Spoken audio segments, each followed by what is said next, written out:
Hi hello welcome to Blasters arena. Kerala Blasters ഒരു തകർപ്പൻ വിജയമാണ് കഴിഞ്ഞ മത്സരത്തിൽ സ്വന്തമാക്കിയിട്ടുള്ളത്. എതിരില്ലാത്ത 3 ഗോളുകൾക്കാണ് ചെന്നൈയെ കേരള ബ്ലാസ്റ്റേഴ്സ് പരാജയപ്പെടുത്തിയത്. ടീം ഒന്നടങ്കം മികച്ച പ്രകടനമാണ് മത്സരത്തിൽ നടത്തിയിട്ടുള്ളത്. പക്ഷേ ഏറ്റവും മികച്ചു നിന്നത് സൂപ്പർ താരം നോവ സദോയ് തന്നെയാണ്.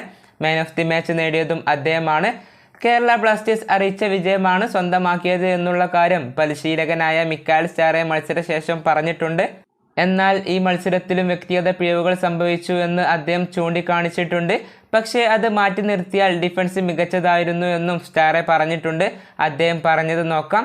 ഇതൊരു മികച്ച വിജയമാണ്, കാരണം ഞങ്ങളാണ് മത്സരം നിയന്ത്രിച്ചത്. എന്നിരുന്നാലും ഞങ്ങൾ വ്യക്തിഗത പിഴവുകൾ വരുത്തി വച്ചിരുന്നു.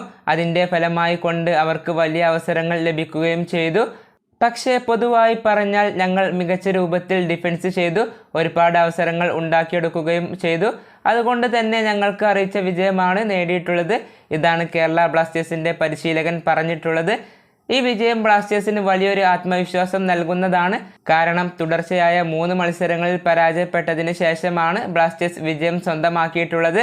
അടുത്ത മത്സരത്തിൽ ഗോവയാണ് ബ്ലാസ്റ്റേഴ്സിൻ്റെ എതിരാളികൾ. ആ മത്സരത്തിൽ കൂടി വിജയം സ്വന്തമാക്കാൻ കഴിഞ്ഞാൽ ബ്ലാസ്റ്റേഴ്സിൻ്റെ കോൺഫിഡൻസ് അതിൻ്റെ ഏറ്റവും ഉയരത്തിൽ എത്തും എന്നുറപ്പാണ്. ഈ വീഡിയോ ഇവിടെ പൂർത്തിയാകുന്നു. പുതിയ വീഡിയോയുമായി ബ്ലാസ്റ്റേഴ്സ് അരീന വീണ്ടും എത്താം.